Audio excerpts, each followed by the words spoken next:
Hello, it's James from JRTBs. It is October 27th, early afternoon.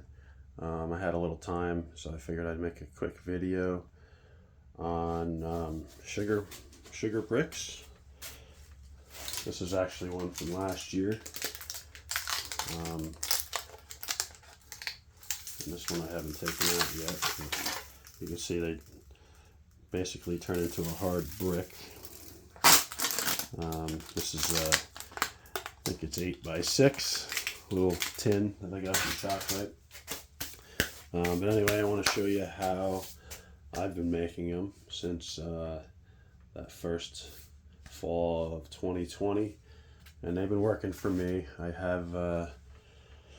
have seen other beekeepers. Cameron Reynolds, I think, actually has a recipe as far as the amount of water and the other stuff he adds to it. I don't know it, and I don't really have a recipe. I kind of do it by eye and by feel. But you definitely don't want it too wet, because I've done that before. And when you flip them over, at least the ones that I did, they just fell apart into a million pieces and were kind of wasted. Here's another one from last year. And it's broken, but it's hard as a rock still. It's still good. And I don't know, it's been working great for me. The bees seem to eat it all up. I usually put on each colony, I'll get 2 of these right on top. I'll show you all this when I do it in a couple weeks, but I usually have to go in and add 2 more of these twice throughout the winter into the spring. So they definitely consume it, and I've had good overwintering success. It doesn't get super cold here, but I think that's the reason why they tend to go through their stores and their honey. So I always have to have the emergency sugar bricks on top. So let me show you how I make them.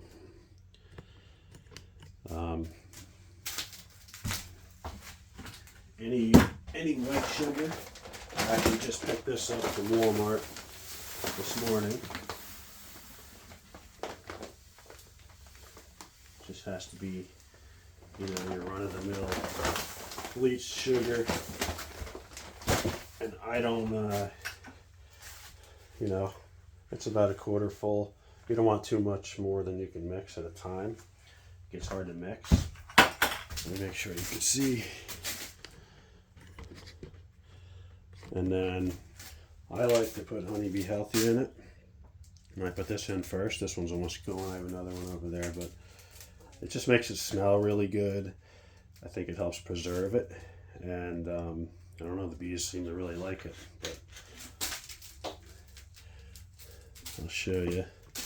I'll just put a dash in like that, probably a teaspoon. And then you can use tap water. I'm going to use some spring water, bottled water. Room temperature. It doesn't have to be hot, doesn't have to be cold. And I'll just start with a little bit. It really doesn't take much. And I'm using a spatula. And it doesn't look like much at first. It'll just be some balls of Honey Bee Healthy and water, but it'll mix up into like a I've heard them say online or on YouTube that it turns into kind of like a fake snow consistency. I don't know what that is because I don't ski, but you definitely want it drier, more dry than wet. I've made it too wet before, and like I said, it just fell apart on me. And it smells great. The Honey Bee Healthy really smells good. So this is a little dry. Now a little bit more water. You can always add more water. I guess you can add more sugar too if you get it too wet, but And I use 1.5 to 2 inch shims. So when you're buying those tin pans, you just gotta make sure you have them. I mean, they sell really deep ones. You don't want them too deep. 2 inches deep, and you don't fill them right to the top anyway. So you end up with like 1.5 inch sugar block.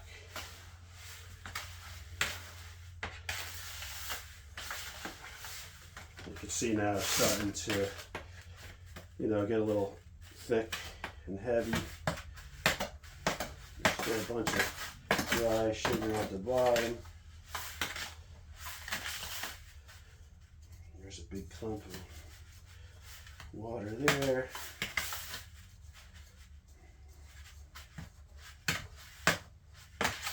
And this will actually, as they dry, the sugar is like honey. It absorbs moisture out of the air. That's why you don't want them too wet, because they're going to absorb more moisture. So this is pretty good. It's kind of you can just kind of pack it a little bit and it still falls apart. You can feel the moisture.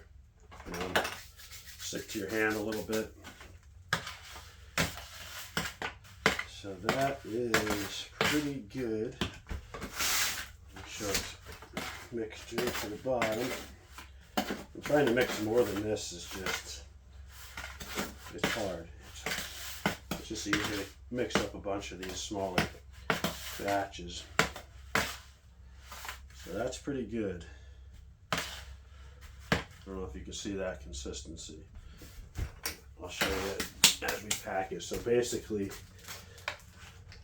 I mean, that's almost half a bucket, and I only used that much water. It really does not take much water. Okay, let me bring you over here. I'll show you. So these are from last year, and I will use them. And a couple different sizes here.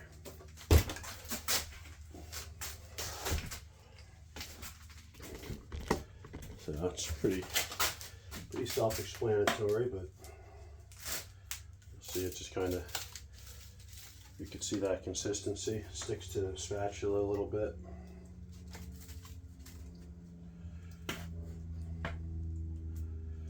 It smells great. That little bit of Honeybee Healthy really does the trick. And then I just pack it down. The spatula fits perfect right into the corner.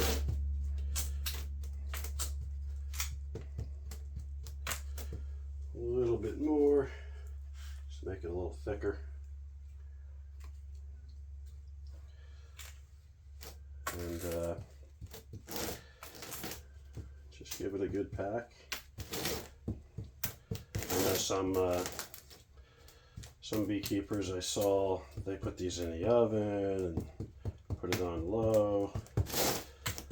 And honestly, you really don't have to do any of that. You literally just pack it down like that. You can see that's pretty good right there, that consistency. You don't want it any wetter than that. And if it's too dry, it'll take a long time to get hard. So that's it. Literally slide them over. I line them all up on the table as I'm making them. And by tomorrow, 24 hours, that'll be rock hard, just like this one. And they come right out. You can keep reusing the tins. So I have to, I want to make a whole bunch right now. I have enough here for 15 colonies, and then I got to pick up some more of these at ShopRite and have them all ready to go on 20 colonies by about a week. The weather's supposed to turn. Tomorrow's supposed to be another warm 78-degree day, and then we're getting 2 days of rain, a cold front, and I see some 20s at night next week, highs in the 50s. And I'm still feeding some liquid on the light ones. They're all pretty heavy now though.